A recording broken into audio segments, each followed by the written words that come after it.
As Hurricane Dorian churns up the East Coast, climate change and what to do about it is at the top of the political agenda for many. Politicians have offered plans. Representative Alexandria Ocasio-Cortez put forward a controversial Green New Deal. Washington State Governor Jay Inslee built his now aborted presidential campaign around climate, and Senators Elizabeth Warren and Bernie Sanders have called out fossil fuels as the primary culprit.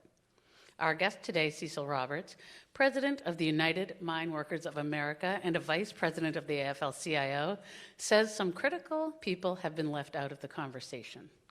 Workers who toil in the nation's extraction industries, such as coal and petroleum. Mr. Roberts says he's deeply concerned about the economic plight of those living in Appalachia and other coal mining regions. He knows of what he speaks. Mr. Roberts is a sixth-generation coal miner. Both of his grandfathers died in the mines.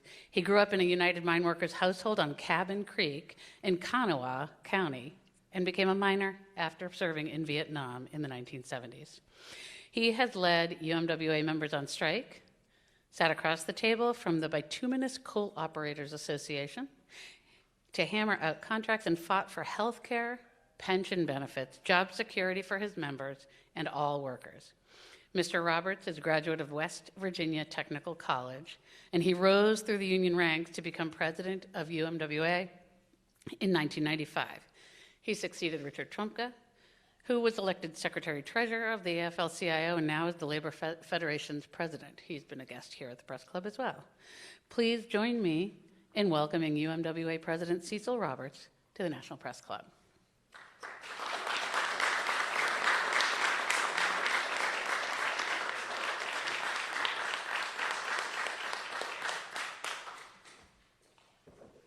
Well, if my mother and my father were alive today, I think they would say you're getting above your raising here. I want to thank Allison for that wonderful introduction. I want to thank the National Press Club for this opportunity. But I think most of all, I want to thank the coal miners who are in this room. I think we're having somewhat of a first here today. We have coal miners who are active and coal miners who are retired with us, and those would be the ones who are wearing camo, which is our colors. I want to thank my partner, Levi Allen, by the way, who's 37 years old, and we believe in young people having an opportunity to lead our union. But we also believe young people working in the mines should have a future, which, by the way, if you live in Appalachia, are the best jobs in Appalachia. Middle-class wages, health care, better than anybody else's, pensions, which support teachers who reside and teach young people in Appalachia. It supports all the programs we depend upon. Fire departments, police departments. And these miners who are with me, plus all of those members of the UMWA that we know are gathered up right now in about 6 states because they've been watching this debate that's ongoing in the United States of America, where people are constantly saying, well, we're just going to do away with these jobs.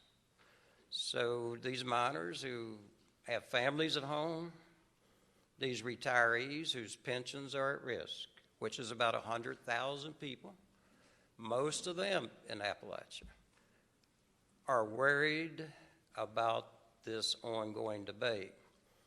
It's hard for coal miners to have a voice in this country because many people look down their nose at us and think, well, what in the world could somebody that mines coal have to say? And some people maybe just think we ought to keep our mouth shut, get out of the way. But as we have done for 100 years, we're not going to do that. So as we are here and trying to express our positions on the future of our planet and the future of our country, both economically and environmentally. So where is this going? One of the things that seems to be forgotten by everybody running for office, there's a word in front of climate change that I haven't heard anyone mention. That word's global climate change. It seems that people believe if they just shut down the coal industry and every extraction industry in this country, we've got the problem solved. But we all know, not just me, but scientists know that's not true. So I'm not here to talk just for me. I'm trying to give voice to the voiceless and hope to the hopeless here. As I come here today, I want to remind you that 100,000 plus coal miners have died, making the United States the economic force that it is. We've had an abundance of cheap electricity that we've built our economy on for 100 years. But it cost us 107,000 people's lives, killed sometimes instantly, sometimes over the course of days after being injured. Explosions, roof falls. The nation loves us when they watch on TV about the poor miners who died in the mines. Then they go about their business the next day. So another 100,000 at least have died from pneumoconiosis. And people say it's a terrible disease and we ought to get rid of it, and then we forget about those who have pneumoconiosis. That's a fact. We've lived this now forever. There are 34,000 participants in the 1974 pension plan that have died in 7 years. And there are 76,000 miners who've died from pneumoconiosis since the year 1968. So as participants in the 74 plan die, people die from black lung, people are killed in the mines, we're starting to think that the government's just waiting on us all to die and go away. I hope I'm wrong about that. I'm pretty darn angry as I come here today because I've read things people have said about us. Uneducated, we're racist, we're all kinds of things just because they don't like what we do. You've never heard us call people names just because we don't like what they say about us. But the truth is, this is the most progressive union that's ever existed on earth. 1890, our Constitution said you can't discriminate because of race, creed, color, national origin. 1890, first convention. Then from there, the same convention, there was a debate about how we could help the African American workers in this country, and that's probably the only place that debate was taking place. And then in 1935, we were the largest union in the country, and we didn't just say, oh, that's great that we're the largest union in the country. We created the CIO and said the auto industry should have a union, the steel industry should have a union, the textile unions workers should have a union. Everybody should have a union. So you're looking at the union that created the middle class. And we said people of color, regardless of where they come from, what language they speak, should be able to hold union office for the first time. So those who look down their nose at us, they're wrong, don't know what they're talking about, and they should probably read their history. Everybody wants to get their picture taken with a coal miner that's running for office. Isn't that amazing? But they don't want anything to do with us when they get in office. The first person that I recall, and one of the most iconic pictures ever, was Eleanor Roosevelt. 1935, this woman went underground. And a woman underground in 1935 was considered bad luck. Women should not be underground. And in those days, this country was saying too many miners are being killed in the mines. The largest union in the country, the most powerful labor leader, was saying too many people are being killed in the mines, and that was John L. Lewis. And then Eleanor Roosevelt goes underground, and she comes back out, and they throw a mic in front of her face, and they said, "Madam First Lady, what will it take to protect miners?" Does anybody know what she said? Unionization and legislation are the only two things that will protect coal miners. But if I asked you, you had the President of the United States as the best friend any worker ever had in those days was Franklin Roosevelt. First Lady wanted the mines to be safe. Then I ask you, how long was it before the first legislation was passed by this government to protect coal miners? 1969. So we had the most powerful president we ever had. We had the First Lady wanting to make the mines safer, and we had the most dynamic union leader of all time trying to make the mines safe, and we couldn't get it done until 1969. Why is that? Because it is really hard, folks, to get Congress to move, because there's a lot of powerful interests, if you don't understand this, that says we're not for that. Lots of money spent to stop people from being killed in the mines. So coal miners understand something.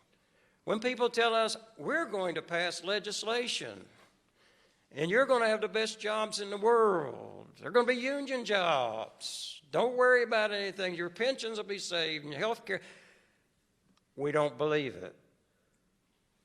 And anyone that understands how Congress works knows that that's a fact.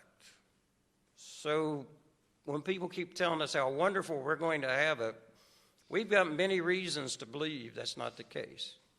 Legislation would not have been passed in 1969 if 78 miners hadn't died instantly at Farmington, and the entire country watched that on television. That's how we got legislation.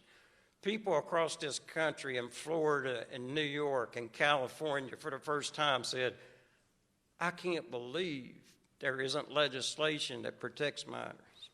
By the way, up until 1969, there was no legislation that identified pneumoconiosis as an occupational illness. So we mine coal for over 150 years here without any protection for coal miners, without any recognition of black lung. So that's how quick things move in Congress and how people pay attention to the concerns of coal miners. We've had lots of experience with this. Well, heck, they used to pay us in company money, and nobody cared. They used to lock us up in the coal camps. Nobody cared. They only cared when there was a resurrection of coal miners or insurrection of coal miners. Mate 1, Blair Mountain, Ludlow Massacre, leading up to the Wagner Act in 1935. 1960, a young man comes to West Virginia, and his entire presidency was resting on whether or not a Protestant state would actually vote for a Catholic. Do you realize that was a huge issue in the 1960 election? John Kennedy went up every hill and holler in West Virginia. I was 14 years old, and my dad came home and says, I just shook hands with John Kennedy. And I thought, well, what'd you think, Dad? He said, I like that young man. And he won West Virginia. And he had great plans for West Virginia. He wanted to help West Virginia. But you know what happened to him We've had many other politicians. But my favorite story about John Kennedy might be when he went to Welch, West Virginia. Something to put in your mind here. There was a young man, 17 years old. His dad was a foreman at a coal mine. And by the way, movies have been made about this and books have been written about this. This young man was named Homer Hickam.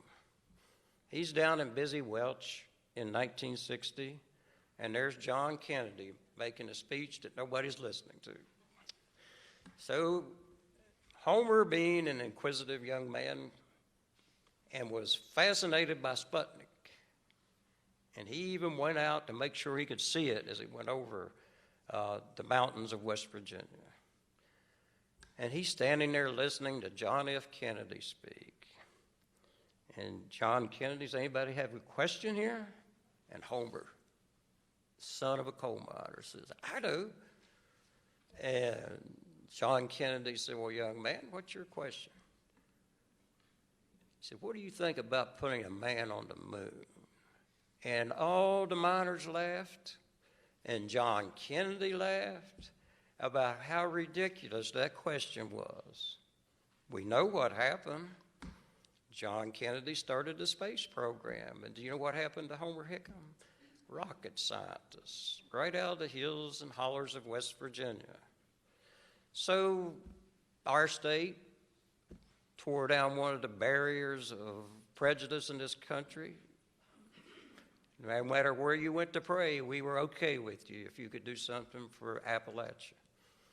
So we get a president named John Kennedy, and he was struck down early. Lyndon Johnson gets elected. He had a war on poverty. But unfortunately, many of us ended up my age at that time. When you turned 19 in Appalachia, you were heading to Vietnam. Now, that wasn't the case everywhere, but we didn't have a lot of money, and our fathers didn't. We weren't rich, so we went off to Vietnam. And that's the story of almost everybody in Appalachia my age. Many of the retirees that we've been fighting for are Vietnam veterans. Got one or two with me here today. So off to Vietnam we go, and then I am fortunate enough at some point in time in my life to have a few breaks after working in the coal mines. I happened to end up down in Lebanon, West Virginia, in southwest part of the state. And I'm with a young man that wants to be president of the United States named Barack Obama. And he's standing on the stage and talking to a lot of people who are worried about their jobs in 2008.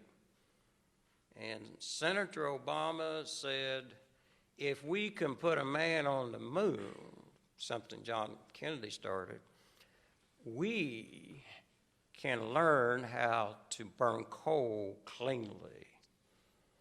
Well, I agreed with that. I agreed with this senator who became president. Unfortunately, as time went on, I think he was unable to do what he thought he could do as a candidate. Now we see the coal fields of Appalachia being devastated. People are talking about us needing a transition. Well, our transition, unfortunately, has been at the bankruptcy courts. And what you get out of a bankruptcy court is whatever your union can win for you and whatever power you have. We have miners in this room right now that's been through bankruptcy, and their companies are out of bankruptcy, but they no longer earn credit in the 1974 pension plan because a bankruptcy judge says they shouldn't have to pay. We have people who lost their health care in the bankruptcy courts. And no one really cares about this, let's be honest. This has been going on since 2012. We've been on Capitol Hill for 10 years fighting for our pensions. We've been on Capitol Hill since the 90s fighting for our health care.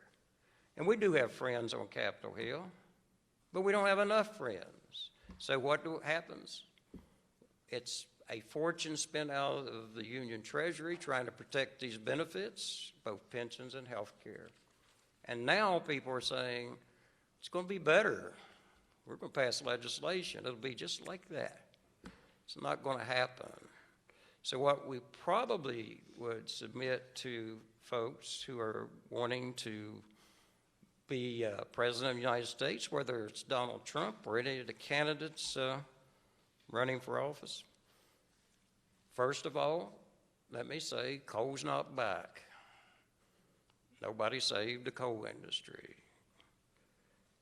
Now, that's a harsh fact, and that's a harsh reality. The reason I say that, coal-fired power plants are closing all over the United States. And if enough of those close, the market does this. And our people who are mining steam coal are the most productive coal miners on earth, and they still have their jobs. But the market keeps shrinking every day. So what happens as the market continues to shrink? We've needed a transition of some type for about 20 years now, and no one's offered one up. But everybody's got one now, and that's a fact. And people, first thing someone's going to say is, you don't believe in climate change. That's not true. We have never denied, ever, the existence of climate change. It's real, and it's upon us, and it needs to be dealt with. However, how we deal with it is the question. So in 2009, I want everybody to remember this, we supported the Waxman-Markey bill, which would have invested heavily in clean coal technology to remove carbon from the burning of coal. It went to the Senate, and it died in the Senate. We controlled, I say we, the Democrats, the House, the Senate, and the White House.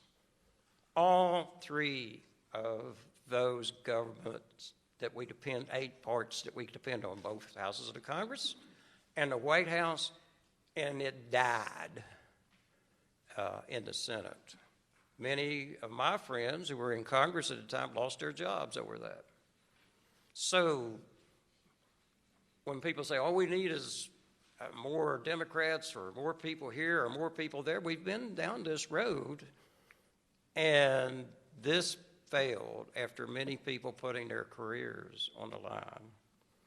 So we need to develop technology to remove carbon from the burning of coal, or you're never, write that word down, never going to resolve climate change. Never.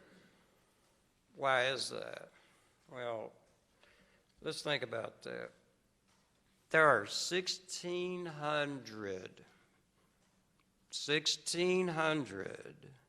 new coal-fired power plants being constructed as I speak around the world. There are 2,000 coal-fired plants that exist in the world as I speak. And here's what somebody's going to say. Well, you're just pointing the finger somewhere else, you don't want to do anything.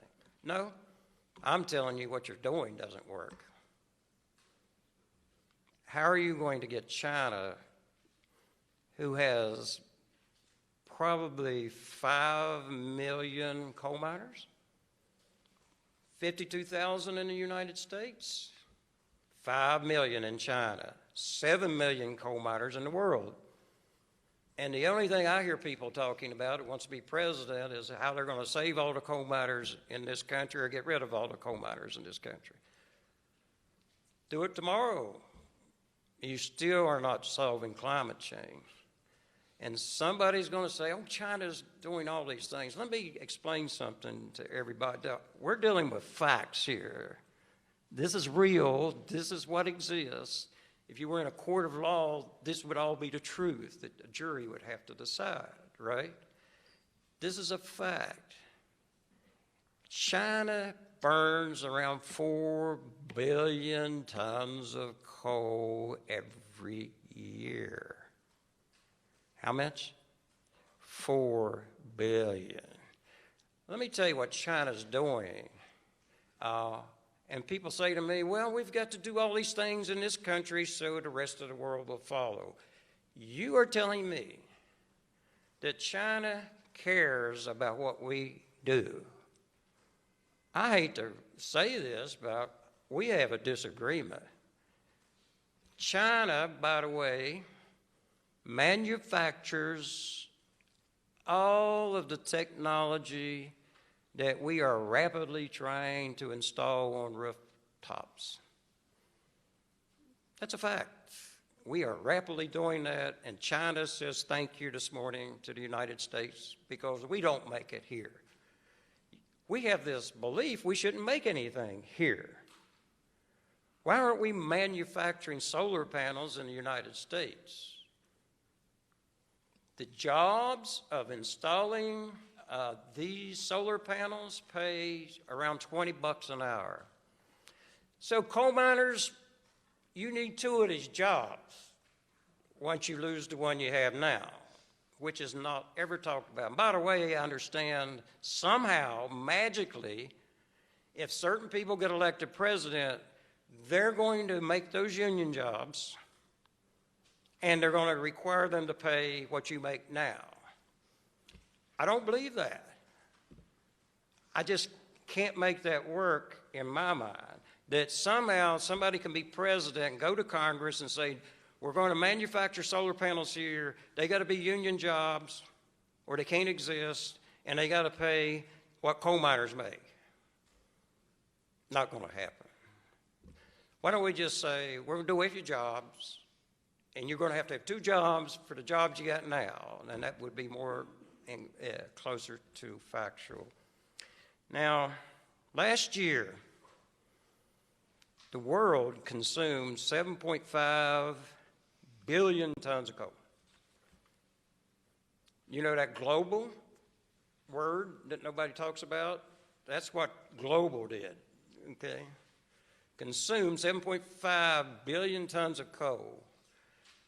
We're rapidly reducing the amount of coal in this country, but we're doing it very painfully. We have people sitting on railroad tracks in Kentucky right now because their checks bounced from the coal company they worked. Now, that's the kind of transition we have in America. Now, we've been in more bankruptcy courts than you can ever imagine, in and out, every time you turn around, and there's more coming. So those who want to rapidly do away with coal, one more bankruptcy in our union at Murray Energy. 13,000 households will be adversely affected by that, even though only 2,000 people work there, because 11,000 more people get their health care from that coal company. Do you know who ends up with all these problems? The union ends up with those problems. We've got our friends on Capitol Hill who have fought tooth and toenail. So what do we suggest has to happen? In 1935, I mentioned previously, was the first time in our history that workers had a right to join a union. Most people don't know that. In 1947, that ended. Most people don't know what happened in 47. The Taft-Hartley Act was passed. I'm going to put my radical hat on here for a few seconds, and I hope I don't offend anybody. But if you want to do something to give workers a right to organize again, my predecessor, John L. Lewis, said the Taft-Hartley Act was the first ugly thrust of fascism in America, and it was then, it is today, and nobody's talking about it. Abolish Taft-Hartley. That's a good start. Abolish Taft-Hartley. And you believe we should have a just transition? I'm going to prove to you right now no one really believes that's going to happen, including the people advocating it. Do just transition first. Let's do that first. You know what? There's not going to be a single person for that because they know they can't pass it. They know it'll be years and years of trying that. But I can tell you what is going to happen. We're going to continue to lose coal mining jobs, just like we lost steel worker jobs, just like we lost auto worker jobs. Not because we can't compete, because of bad public policy. When I was in District 17, before I came to Washington, there were 182,000 union members, UMWA members. We're bouncing around barely double figures now. Why is that? Because we can't compete? No. Public policy put most of those people out of work. When the steel industry went down, the metallurgical coal mines went down. When we started dealing with acid rain, the next thing that happened, we moved union jobs to non-union Wyoming. So as we come here today, there's a lot of pain and a lot of suffering. But we have stood up and fought the coal industry. We've fought politicians who want to put us out of business. We've had heroes. We've just reenacted the Blair Mountain March. Most of you never heard of it. It's our largest armed insurrection in the history of this country, other than the Civil War, when coal miners stood up. Matewan Massacre, next year will be the 100th anniversary of that. So in 2 years, our anniversary of Blair Mountain, next year, the anniversary of Matewan Massacre. And if it wasn't for coal miners, many people in this country would not have a union. And many of the progressive ideas that we enjoy today were given to us by coal miners. So I could talk here for another 30 minutes, but I won't. But let me say this to you. We come today to be part of this conversation, not about people talking about us, but we want to talk with everybody. We want our pension plans saved. We want our health care plans saved. And if you can't do that, and it's been 10 years, how do you think we're going to believe that you're going to be able to give us a just transition from the coal industry to some other employment? With that, I want to thank the Press Club for this opportunity.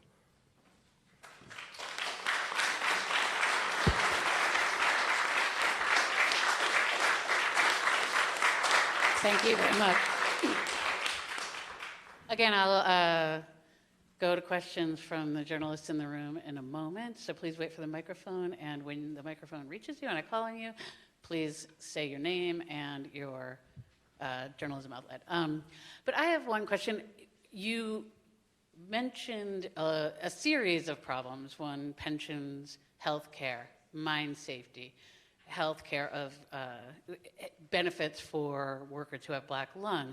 It sounds, you keep talking about politicians, but it sounds like your major grievance is actually with the coal companies who are taking away your pensions and taking away your health care and fighting you in bankruptcy court. Why are you pointing at Congress in this, and what is it specifically that you want? Well, there's a couple of things we want from Congress, and every member of Congress knows this, too. This is not news to anybody on Capitol Hill. In fact, one of the major networks in this country has done a lot of work identifying our pension problem, our health care problem. First of all, every bankruptcy law that exists in this country, Congress has either ignored it or passed it. Anybody know what happens in bankruptcy? First of all, the CEO gets millions of dollars for filing bankruptcy. The CFO gets millions of dollars for filing bankruptcy. And then you go down the line, the next person gets $500,000. And everybody gets a bonus because the world just cannot function without them. They call those retention bonuses. And then what happens to the workers? They lose their health care upon retirement. Their benefits shrink if they're still working. And sometimes the bankruptcy judge says, you don't even get to keep your job. You've been there 30 years, but that investment banker from New York doesn't want you here anymore, so you're out. The investment banker been there 3 weeks, right?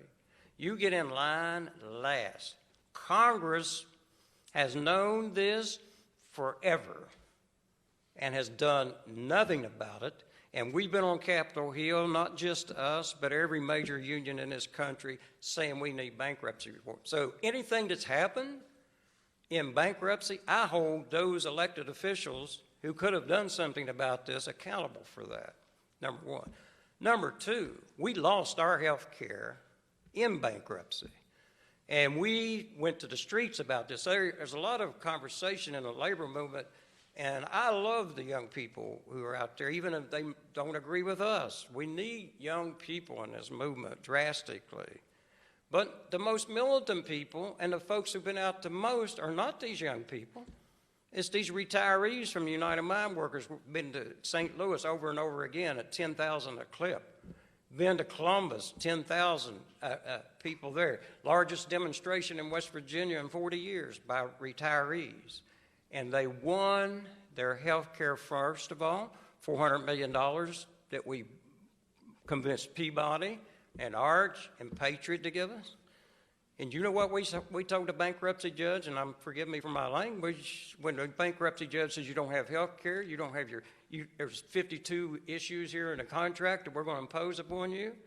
We told Arch and Patriot and Peabody and this judge that they can just all kiss our ass because we had earned these benefits and we weren't going away till we got them. We kept our health care. We went to Capitol Hill and people said you can't pass health care legislation on Capitol Hill with Republicans in control, but we did. We have bipartisan support for our pension plan and have had since 2016. We were able to get this pension and health care out of the Senate Finance Committee, something no one thought was possible, and we believe if Congress voted tomorrow, it would pass. So yeah, I got beef with Congress. On black lung, just testified 2 months ago about what's happening in southern West Virginia and eastern Kentucky. You cannot count on coal companies to protect coal miners. Everybody knows that. You'd be crazy to believe that.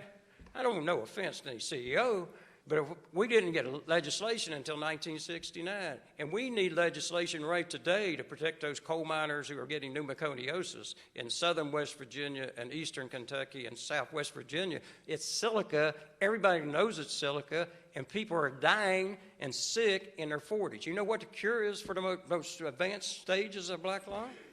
Anybody know? Lung transplant. You know how much it costs? $1 million. You know how long you live? 3 years. So yeah, Congress needs to do something to protect these miners. And the one thing they should do about black lung, they ought to take out of the coal operators' hands the responsibility for enforcing this. They are the ones that decide how much dust is in the mines. They're the ones that report this to IMSHA. It's been the most ridiculous thing known to man since 1969, and we testified to that. Congress needs to act. By the way, since we're on health and safety, sorry to get carried away, but that's just me. I'm sorry. I'm passionate. Passion's okay.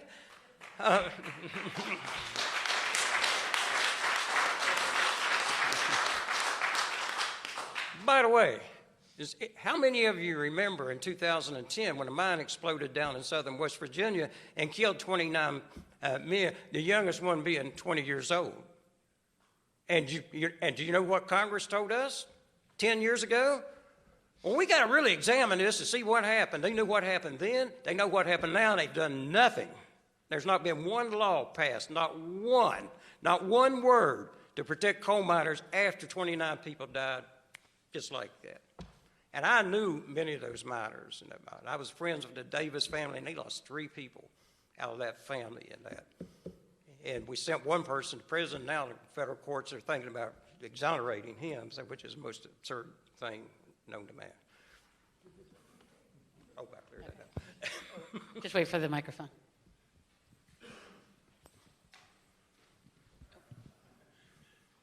Jennifer Deloe, Bloomberg News. Thanks for taking my question. You've talked a lot about candidates playing lip service to the coal industry going back decades. President Trump obviously promised to bring back mining jobs, to bring back the sector. You said it's not back. What should the president be doing? How do you feel about how he's performing on that promise from 2016? I think as I went through, one of the things people will tell you that I almost never have a typewritten speech, but all the people tell me you have to be sophisticated when you come here, so I'm trying to be sophisticated while I'm here. I said coal is not back. And here's the thing, it is true that the president has cut back on some regulations that perhaps kept the coal industry from staying in existence. But here's the truth. We are still seeing the closing of coal-fired power plants dramatically. And what happens on the heels of that? The market, as I said, just keeps doing this. And eventually, there will be no market here. Only the strongest companies will survive. The good news is UMWA miners are some of the most productive miners in the world. The jobs that have been created, for the most part, by the way, are metallurgical coal mines, which go into the making of steel. By the way, if you wanted to help the coal industry dramatically, maybe we should start making steel in America again, as opposed to buying it from China and third world countries. That was a decision made by our government, that we don't really like jobs where people get their hands dirty. And those used to be middle-class jobs of health care and pensions. Steel workers went through a lot of these bankruptcies, and it was tragic. Our people kept their pensions. The reason they kept their pensions, my dad worked for Beth Energy, and he kept his pension and his health care because his pension was part of the multi-employer plan. So other employers are paying it. Most of the pensions were company-by-company pensions in the steel industry. My dad kept his health care because of the legislation that was passed in '92 as a result of the 1990 strike at Pittston and the legislation that passed on the heels of that. This gentleman right here. Yes, Randy Shostak, reporter with EOS at the American Geophysical Union. Thanks very much for your comments. I appreciate them. So science has told us that the world is facing dramatic challenges and consequences regarding climate change. You mentioned in your earlier comments that about science, and in your written comments you said that UMWA has never challenged the science regarding greenhouse gas emissions and man-made climate change. It is happening and the world must address it. Correct. So what would you recommend that the union and the coal industry do to address climate change, including perhaps, as you noted earlier in your comments, carbon capture and storage? Well, first of all, I'm speaking for the union and not the coal industry here. You're looking at a person who's been sued and fined and jailed, and I've got a relationship with the coal industry, but I don't speak for the coal industry. I speak for the workers in the coal industry. Let's look at what the United Nations panel on climate change said. They said, not just me, that if we don't develop this technology, we're never going to solve this problem. And there's a reason for that. The 1,600 new coal-fired power plants that are being built, they have no technology. That's bad grammar. There is no technology on those plants as they are being constructed. The existing 2,000 coal-fired power plants, no technology to reduce them. That's just going straight into the atmosphere. The scientists at the United Nations believe the only way that we're ever going to deal with that is develop technology that extracts the carbon from the burning of coal, because coal, this is another fact. Coal is still the dominant fuel source in the world for generating electricity. Now, we may not like that, but that is a fact. And without this technology that hopefully we would develop and sell around the world, that's never going to change. And no matter what we do here in the United States, we will still have a global climate problem. The whole idea, I think, I don't want to speak for scientists at the United Nations, but if you read what they say, that's what they believe. That's why we need this technology. So do you think that the federal government should fund the development and subsidize that technology? Absolutely, and let me tell you why I believe that. So let's talk about dollars and cents here for a minute. And I made a C in math once, and Daddy bought me a new bicycle, so I'm not really good at the math here, but I have seen studies that suggest it would cost $4 trillion to go to complete, generate electricity solely by renewables in this country. Understand what that means now. In Appalachia and other parts of the country, as coal has declined, we have seen some expansion in another area, and that's in natural gas and the technology that's been developed here.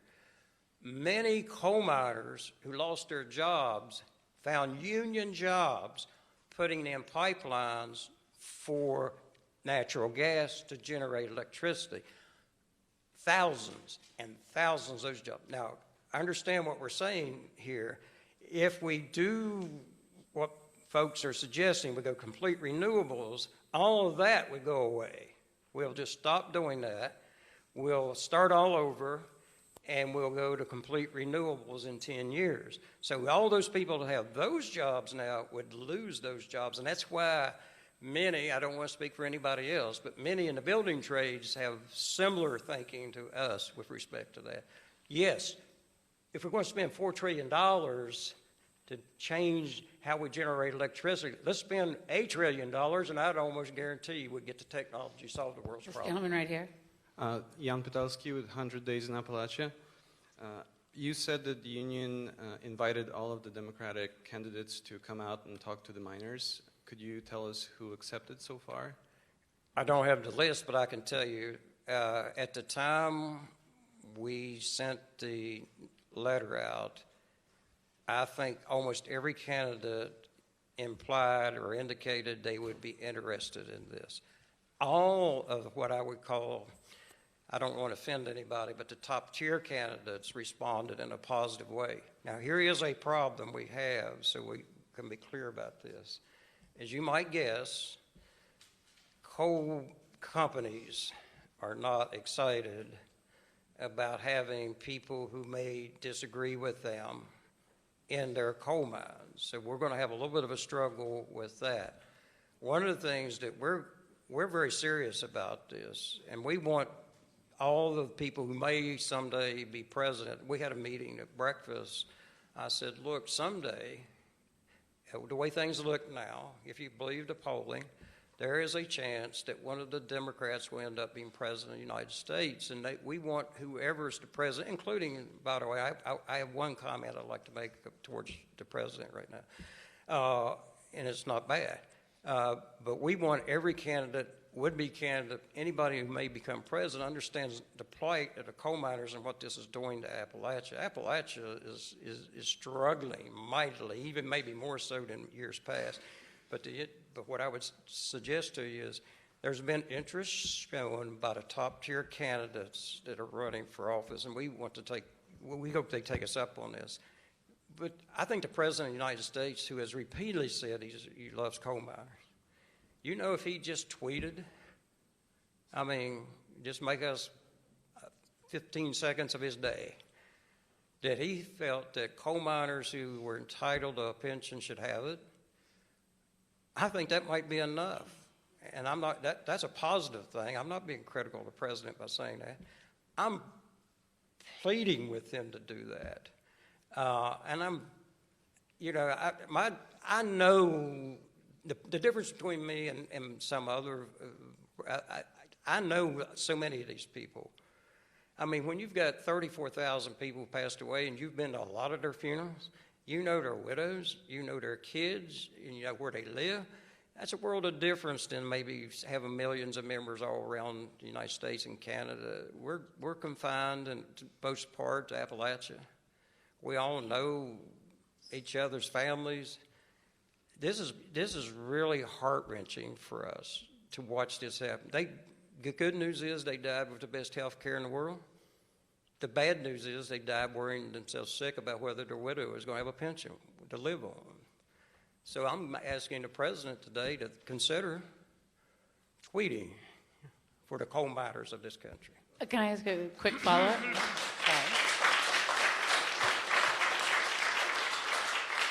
Has the president done anything beyond tweeting about the pensions?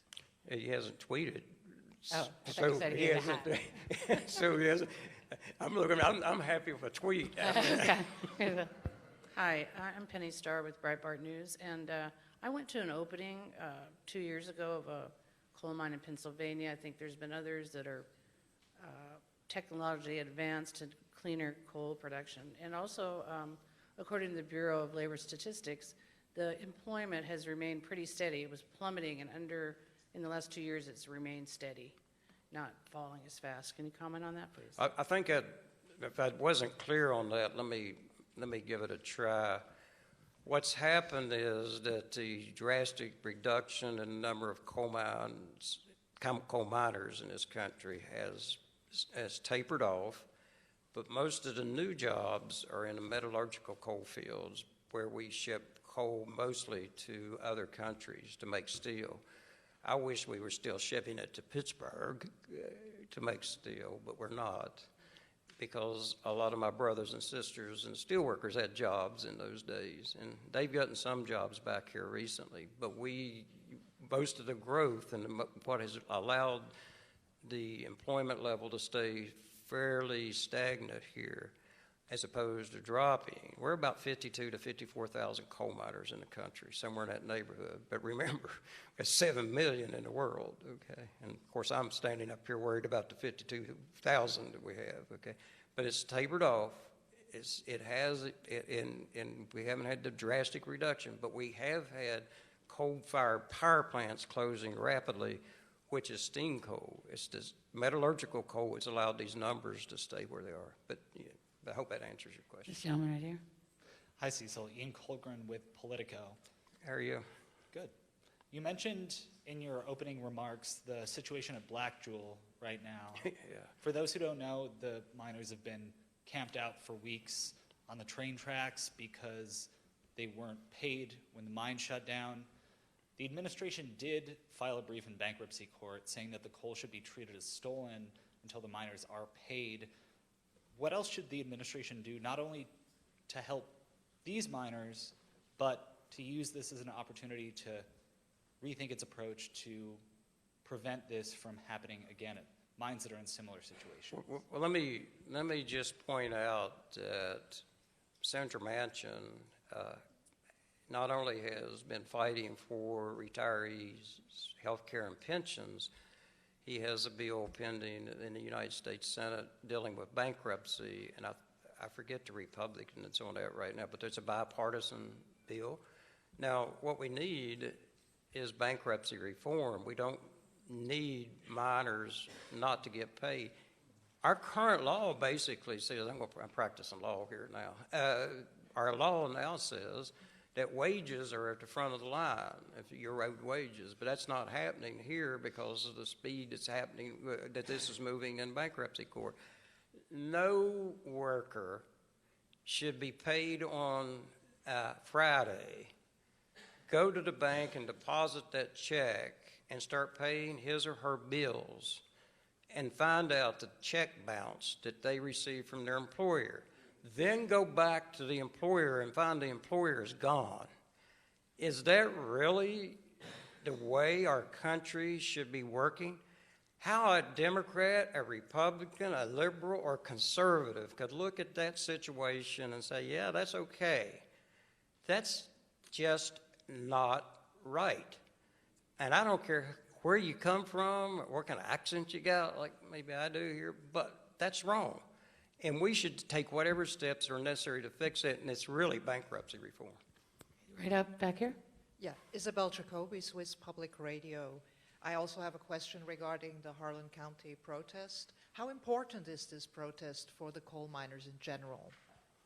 Well, I think one of the things, let's talk about that for about 5 seconds here.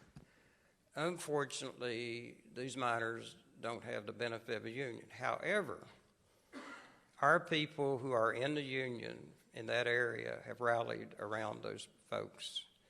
They have given them moral support. They have been on the picket line with them.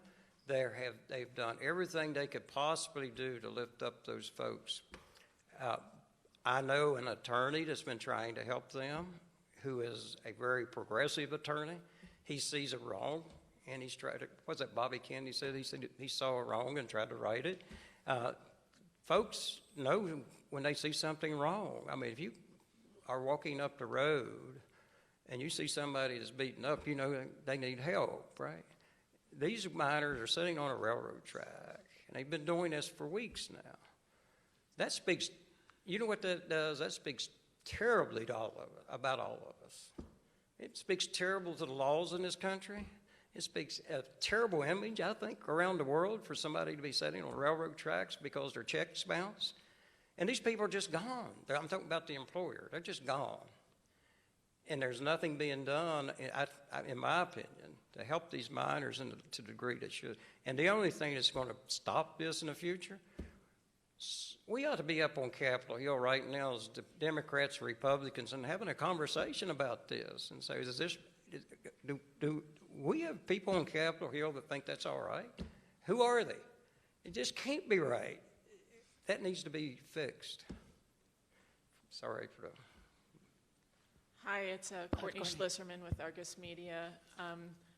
You spoke earlier about the metallurgical jobs that have been added and the importance of steel. What are your thoughts on the tariffs? Well, I think for the most part, I think that policymakers, people who are experts, I'm talking about on a broad range here, not on a narrow range. I think these tariffs have helped the steel industry in this country because people have gone back to work. Now, that's a fact. That's true. However, if you look at it on a broader range with respect to our economy here in this country, I think there's a lot of people who are really hurting, and that what comes to mind with respect to that is, to me, is our farmers are worried about what's going to happen once these tariffs end, whether they're going to have the market that they once enjoyed in places like China and particularly. So the fear is that these tariffs may trigger a trade war here that we really don't need. I've spoken out on terrible trade deals so many times that I can't count them all. I thought NAFTA was horrible, and I've said that many times. And a lot of the things we've done with respect to trade and agreements we've entered into have been terrible. The question you asked specifically was about the tariffs. I'm a little bit concerned they might be getting to the point where they're a danger to our economy. We just have a couple more minutes. So we have a gentleman in the back with a question, and if we have time, we'll go to one more. Hi, Cecil. Thanks for doing this. Dave Jamieson with Huffington Post. As you know, anything in the Senate has to go through Mitch McConnell. When it comes to the multi-employer pension issue, if you guys don't get something passed by next year and there's a viable, strong challenger to McConnell, could you see your union's resources and your members rallying behind that member? I think if you ask Mitch McConnell, we've rallied against him almost every election, but let me put it in some perspective. Our main goal here is to save our pension plan. And if Mitch McConnell wants to be a part of saving our pension plan, I will publicly thank him and say I appreciate it very much, and that ought to be helpful to him in his election. If he does not, then we will have to reevaluate that. If you ask Mitch McConnell, he'd probably tell you that we were the biggest pain in his butt the last couple of elections. So I would much prefer that Senator McConnell does what he did with the health care. We had one bill, pensions and health care, that passed out of the Senate Finance Committee, as I mentioned previously. He pulled the health care part out and supported it, and it passed. And 22,600 retirees now have their health care. We want him to do the same thing with pensions, and it would be a good thing for him. It'd be a good thing for us. But, of course, like everybody else, if we find ourselves after the first of the year in a predicament here, we'll have to decide what we want to do with respect to that. I'm just going to follow up quickly. In your opening remarks, you mentioned the clean coal bill being killed in the Senate or dying in the Senate. How did that die? Was that also Senator McConnell? No. And 10 years ago, and I'm not being critical of any one individual because you need 60 votes, obviously. It's a world of difference. Even though Democrats controlled the Senate, they didn't have 60 votes to move this, and it died. Had this passed 10 years ago, it's actually 2010, so I guess it's approaching 10 years, we would have been way down the road here with technology. So if you're not clear on where I stand, so before somebody says I don't believe in science or technology, I'm a great believer in science and technology. The question is everybody else a great believer in science and technology? Okay, we have the last question back here. Hi, thank you very much for coming here and talking about all these important issues. I just wanted you to address a little bit more specific. It's Matthew Daly, sorry, with the AP. I wanted you to address more specifically your criticism or your reaction to the Green New Deal and just sort of lay out what your concerns are. I think, may I make a comment or two? I'm not angry at anybody here, by the way, any individual. I'm a great respecter of AOC, but she met with us. She supports our pension plan. She's spoken out on this. She said a good start in reconciling everybody's differences here is to go down to West Virginia and fix this pension plan. The pension plan's everywhere, not just West Virginia, by the way. But to state my concerns about it, I think we've expressed that publicly in letter form here to our members of Congress. First of all, trying to do this in 10 years seems to be, to me, impossible to do. And it's a $4 trillion cost, and we're talking about not just eliminating coal miners' jobs, which would also cost us our pension plan, our retiree health care plans, not to mention the middle class lifestyle our members enjoy right now. But it would also cost building trade jobs that they have now, utility worker jobs, and Boilermaker jobs, and a number of other unions. I don't think a good starting point for Democrats is to eliminate union jobs. It seems to me what Democrats need are a lot more union members as opposed to fewer union members as a start. And then at the end of the day, in 10 years, after spending $4 trillion and this happening, how many union members are we going to have? Because we do have to organize these people. And as long as you've got Taft-Hartley, you're not in a position to say, yeah, they're all union members now. That's not the way life works. We have to organize them. So we've expressed that, the timing of this, how quickly it happens, the cost of that, the elimination of union jobs. And by the way, what we said in that letter, so we're clear, is we want to be part of this conversation. And by the way, I should tell you that we've had conversations with folks who are advocating this. I don't want to leave here saying we're being ignored completely. People are saying we're willing to talk to you. We've had meetings up on Capitol Hill. We're here today to say we're not going away. We're going to be part of this conversation one way or the other. Well, I am sorry, we are out of time. There are a lot more questions here. Before we let you go, I want to present you, Cecil Roberts, with the highly coveted National Press Club coffee mug. Thank you very much for being here.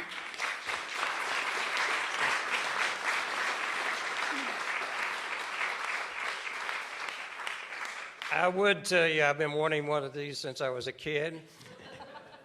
But when I was a kid, I didn't know what this place was, much less coveting the coffee. But I want to thank the Press Club. I want to thank you, and it's been wonderful. Thank you. Thank you.